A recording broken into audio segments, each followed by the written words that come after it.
क्या वाकई हजारों साल पहले मंदिर इसी वजह से बनाए गए थे?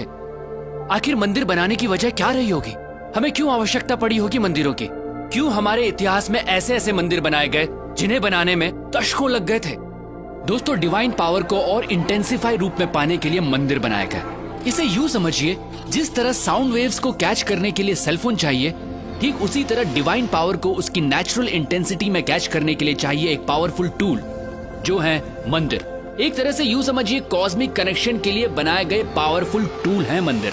ये एक पॉसिबिलिटी है उस डायमेंशन को छूने की जिससे हम इंसान बने, ये संसार बना, ये ब्रह्मांड बना। और ब्रह्मांड में दूसरे आयामों से कनेक्शन बैठाने के लिए हमारे पूर्वजों ने न सिर्फ मंदिरों में डिवाइन स्ट्रक्चर स्थापित किए, बल्कि उन्हें कॉन्सिक्रेट यानी प्राण प्रतिष्ठित भी किया। प्राण प्रतिष्ठा मतलब मूर्तियों में जान आ जाना नहीं होता है दोस्तों, ये प्राण एनर्जी की तरह प्रतिष्ठित किए जाते हैं।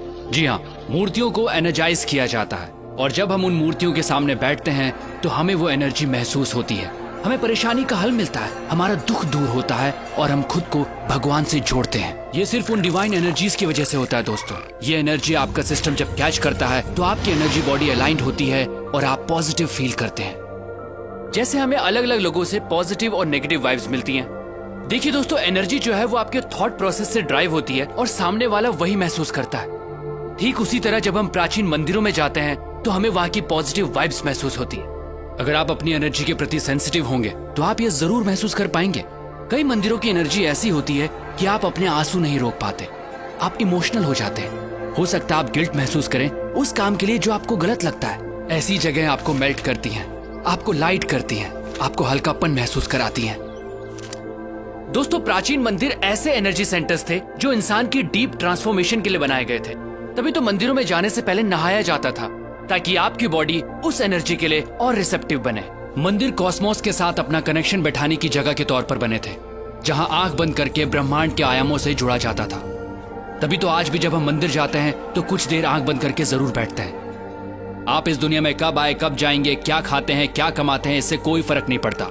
आपको जीवन में कभी ना कभी सोर्स ऑफ क्रिएशन से जुड़ने की जरूरत जरूर महसूस होगी। आप उस एनर्जी को महसूस करना चाहेंगे जिससे आप बने हैं। मंदिर उस मार्ग का द्वार है। हम ये नहीं कहते कि सिर्फ मंदिर जाकर ही ये संभव है दोस्तों। अगर आपके घर में मंदिर जैसा एनवायरनमेंट है, कॉन्सिक्रेटेड मूर्ति है, तो आप कॉस्मोस के साथ अपने कनेक्शन को और स्ट्रॉन्ग कर सकते हैं। हमें जितना हो सके इस एनर्जी के पास रहना चाहिए, प्राण प्रतिष्ठित स्थानों पर जाना चाहिए। खासकर 14 साल से कम उम्र वाले बच्चे अगर कॉन्सिक्रेटेड स्पेसेस पर रेगुलरली जाते हैं तो उनकी एडोलेसेंस प्रॉब्लम्स बहुत हद तक अपने आप रिजॉल्व हो जाती हैं। दोस्तों, मंदिर या कहिए कॉन्सिक्रेटेड स्पेसेस उस डायमेंशन से जुड़ने का द्वार है जहां से हमारी उत्पत्ति हुई है। ये एक तरह की टेक्नोलॉजी है जिससे हमारा एनर्जी सिस्टम ऐसे अलाइंड होता है कि हमारा जीवन को देखने का नजरिया ही बदल जाता है। तो अगली बार जब भी किसी मंदिर में जाएं तो वहां की प्राण प्रतिष्ठित मूर्ति और उस कॉन्सिक्रेटेड स्पेस की एनर्जी को अपनी एनर्जी सिस्टम से एक होता जरूर महसूस कीजिएगा। दोस्तों, सनातन धर्म सिर्फ धर्म नहीं है, ये एक सोच है, ये एक साइंस है जिसे हजारों साल पहले इवॉल्व किया गया था, जो इंसान को अपग्रेड करती है और आज भी ये उतनी ही एप्लीकेबल है। दोस्तों, इस मॉडर्न युग में हम बाहरी तौर पर बहुत बदल चुके हैं, लेकिन हमारे अंदर इंसान अब भी वही है और आज भी सनातन प्रैक्टिसेस और साइंस हमें अपग्रेड करने के लिए उतनी ही एप्लीकेबल हैं।